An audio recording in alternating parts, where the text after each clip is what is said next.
comment faites-vous le pont entre la médecine conventionnelle, scientifique, et des thérapies alternatives, plus métaphysiques ou globales, Rav? C'est très simple. Quand on regarde l'être humain, il est composé de 4 bases qui sont dans la nature. C'est les minéraux, végétaux, animal et être humain, parlant. Ça s'appelle l'être parle, qui arrive à parler. Le Ari Akadosh, que d'après lui on suit, notre voix c'est le Ari Akadosh, c'est comme ça que j'enseigne la médecine.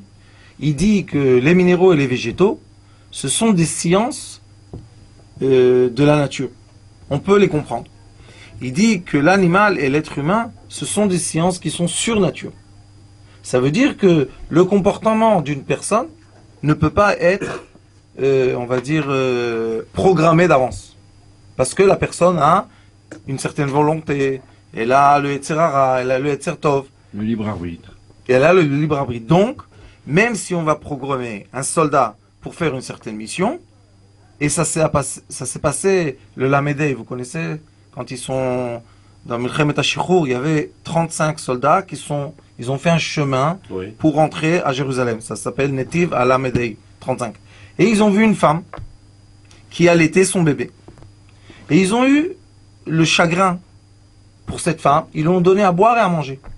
Mais ils n'ont pas vu que dans la robe derrière, il y avait, que Dieu nous en préserve, un terroriste avec un fusil et il les a tous tués. Ça s'appelle l'intervention de quoi? Du libre arbitre. Si tu es un soldat, pourquoi tu t'es approché de la femme? On est en état de guerre.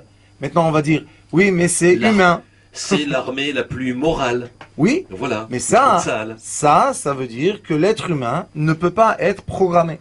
Donc, on ne peut pas programmer quelqu'un à lui dire, regarde, tu vas faire cette mission, et on peut savoir qu'est-ce qui va se passer pendant la mission. Jusqu'à ça, on ne peut pas anticiper la réaction de l'être humain. Très bien. Par rapport à des sentiments. Alors, qu'est-ce qu'on doit faire? On doit connaître bien ce qui est programmable, qui est le minéraux et le végétaux. Et ça, c'est la première année d'études. On regarde comment la médecine coréenne Sujok explique ce qu'on doit faire et ce que le Hari explique. Le Zohar HaKadosh, le Baal Shem Tov HaKadosh. Et après ça, dans la deuxième année, on rentre dans l'être. Pourquoi l'être humain se comporte d'une telle façon? Qu'est-ce que j'ai en moi qui me dérange? Et chaque fois que je suis devant un obstacle, j'arrive pas à dépasser l'obstacle. Vous savez qu'à Vinget, il y a le mur de la mort, ça s'appelle. Vous connaissez?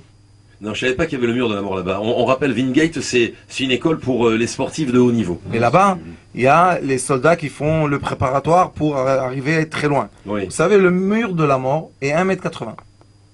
De hauteur. C'est ce qui paraît peu. C'est peu, c'est moins qu'une porte. Et on leur dit, à la fin du Massoul, dépasse le mur. Et les gens disent, je peux pas. Parce qu'il s'appelle comme ça. C'est ça, c'est psychologique?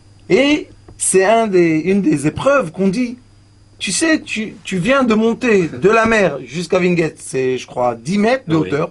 Tu as grimpé sur le sable, tu étais fort, et le mur de la mort, tu passes pas? Parce qu'on lui a dit, le mur de la mort. Et vous savez combien de tombent là-bas? 80% des gens pleurent, ils n'arrivent pas. Après qu'ils finissent tout le masloul, on leur dit, bon, ça y est, vous avez fini, tout va bien. On les remet en bas, on leur dit, saute le mur. Ils sautent ou pas? Facilement. Donc, l'être humain est un travail qui est spirituel, matériel. Et psychologique. C'est le spirituel matériel. Ouais, impressionnant.